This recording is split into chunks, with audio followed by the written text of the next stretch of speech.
Well, I personally don't think they're going to get 6 weeks of warning. I think maybe they might be lucky if they get 6 days of warning, and more than likely it'll be 2 days of warning. And they were told a month and a half ahead of time so that way they'd have time to decide what they wanted to put in their bags. Mm-hmm. And that 6 weeks of warning is nonsense.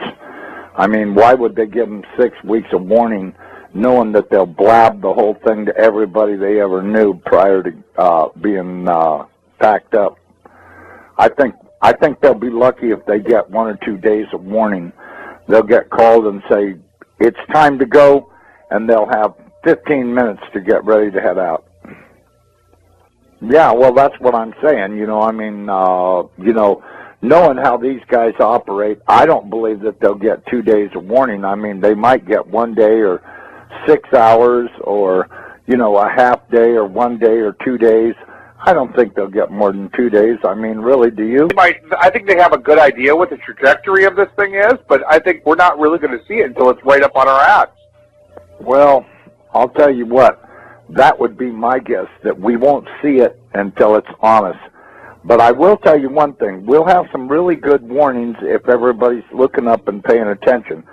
First off, they'll notice red dust on the windshield of their vehicles. And at first it'll be light dust, indicating that it's 10, 15 hours away. If they notice that the dust is real noticeable on their windshield, they can bet that it's in less than 10 hours away.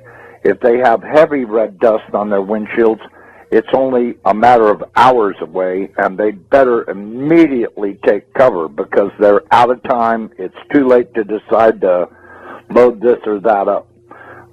I don't think there'll be a lot of warning, but you know, when we were looking at it on the Hubble, this red dust field appeared to be going out at least as far as maybe 2 times the size of the planet. So, yeah, you know, that means that it's probably a few 100,000 miles going out into space around it, all the way around it, which means that just before it arrives, which will be a matter of hours, we'll start seeing red dust coming out of the atmosphere onto everything. And of course, a vehicle windshield would be the best thing to spot it on, because then you'll be able to see its true color and realize that you're seeing the red iron oxide dust from it. And that'll be probably between that and the earthquakes, and I think probably as it approaches, we'll start to hear the electromagnetic interference between it and us. Maybe see bizarre events in the sky with the clouds, and you know, maybe colors flashing around in the atmosphere. There'll probably be quite a variety of warnings that it's approaching and that it's within hours of passing. It's going to be a lot more. You know, the CIA people I talked to said that they're expecting at least a 220 to 230 degree roll, maybe a little more. They fully expect the center of the United States to be at the equator when it's over. No. I'm saying 220 to 230. That's what they're guessing. But then again, you got to remember. That's still a pretty good clip. Yeah, well, you know, this thing's going to go by and give us a spin, and that's where we're going to supposedly stop. They told me they ran 10,000 case scenarios on shifting the planet upside down. They did it 10,000 times on the Earth. They tried different locations to see what they'd come up with, and it averaged out at 220 to 230 degree roll. So, you know, I think probably them knowing the trajectory isn't, I don't think that's a matter of question. I'm sure they know the trajectory. I'm sure they know the exact minute it's going to show up. You know, I mean, I've heard a lot of stories that I would only tell you in private about this, because it's so far over the top, most people would go into immediate denial if they heard it. So, you know, the most I can say is that they better be expecting at least a 180 to a 220 degree pole roll when this happens, And as far as that bulge around the center of the planet, I got news for everybody.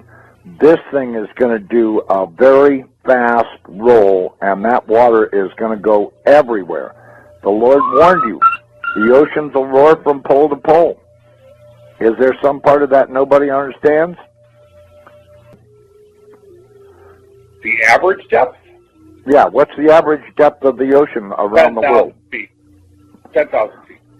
It's about 2.5 miles. That's the average depth of the ocean.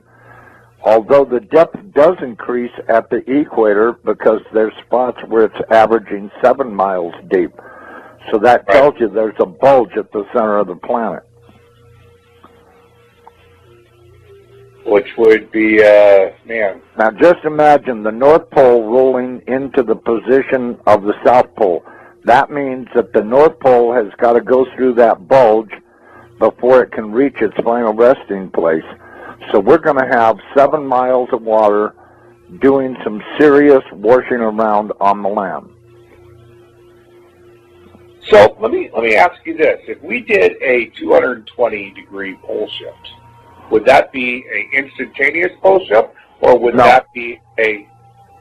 No, it's going to be, as I understand, it's going to happen over the course of half an hour to an hour. And actually, they said 28 minutes. That's pretty instantaneous. That's pretty fast, yeah. That's pretty fast. We're going to probably see 400-mile-an-hour wind on the surface. We're going to see big-time water splashing around.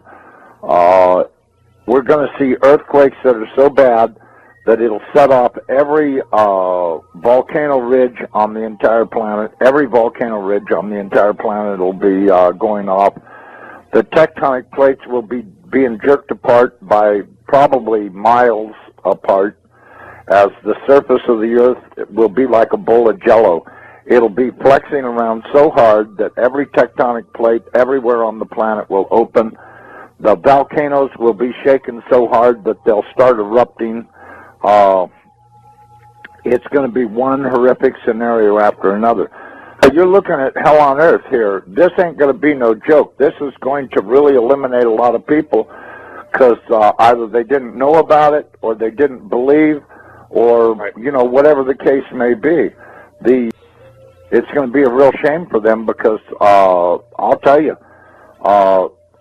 when Nibiru rolls the planet upside down, it's going to kill 4 billion people, and that's the first day, and the rest will survive on, but very few survivors will still be around when the weather finally gets good enough to get a full growing season, because they just were not prepared enough to make it, and it's going to eliminate a lot of people. I mean, I wouldn't be under these underground facilities that all of these elite people think they're going to hide out in, because they're going to be torn to pieces by the flexing of the planet.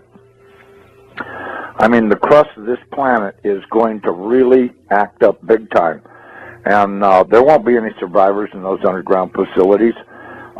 Well, you know, I'll tell you what. I really don't think that the survivorship of this will be real high because of the denial. The level of denial in this country is obvious by Department of Homeland Security planning to fight everybody. The United States government has been terrorizing everybody around the world forever and ever. The churches are all in denial. I mean, the Chinese, they take babies and cook them up into stew and stuff. It's taken over this planet, and that's why I said about the churches being asleep. The churches have not protested this at all, and they're going to pay dear for having kept their mouths shut and been politically correct. This is the one that's going to cost them their ass, and one evil thing stacked on top of another.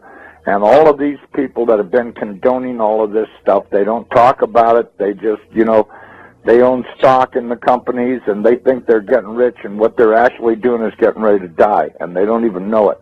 I tell people all the time, guess what?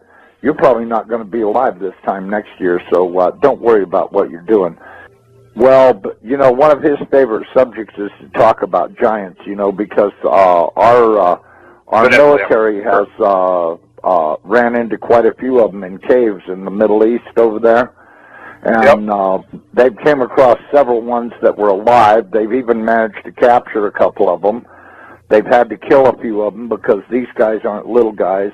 Apparently they caught one recently that was, I don't know, I guess about 14 feet tall, and they had a hell of a time subduing him.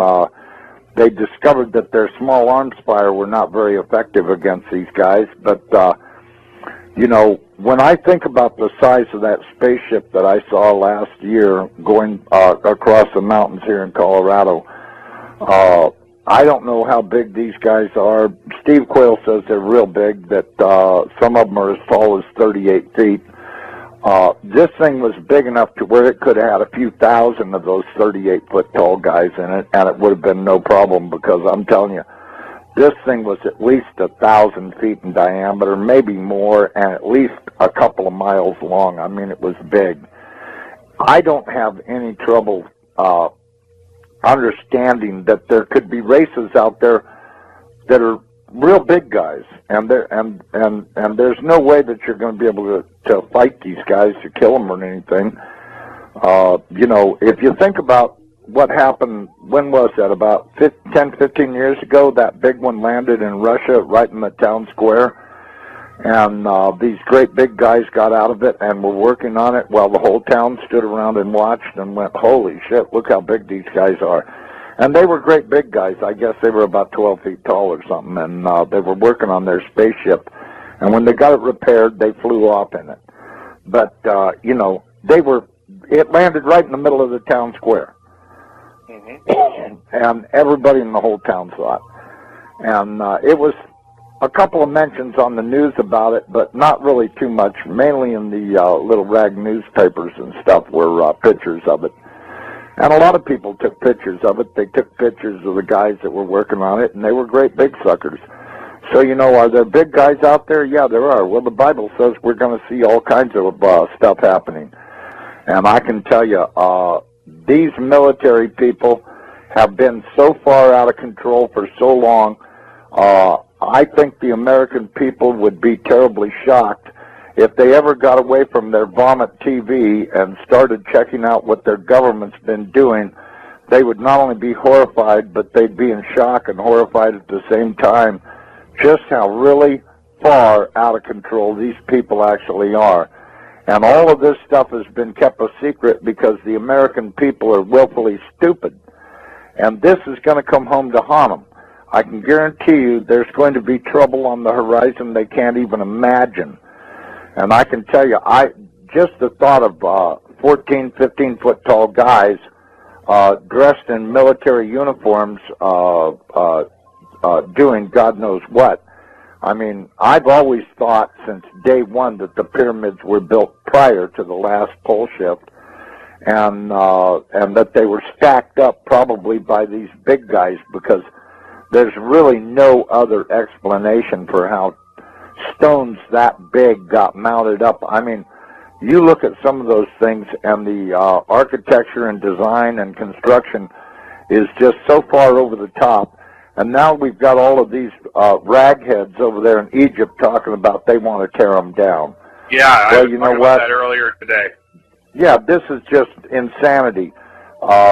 They took out their dictators around the world. They've been taking out the dictators so that they could put in their dummies and get their one world order thing going, which is how they've got to do it. They've got to take out all the leaders in every country, and then place their Rothschild dictators in position. And of course, you know, that'll bring in their one world order because they'll all work for the same guy. But you know, now they've got these morons down there in Egypt that want to tear down the pyramids. They want to do this, they want to do that. You know, I don't know how they plan on doing it. You know, what are they going to put a nuclear weapon in the thing and blow it up, or what? Because they're sure as hell not equipped to dismantle it manually. They'll have to blow the things apart. They put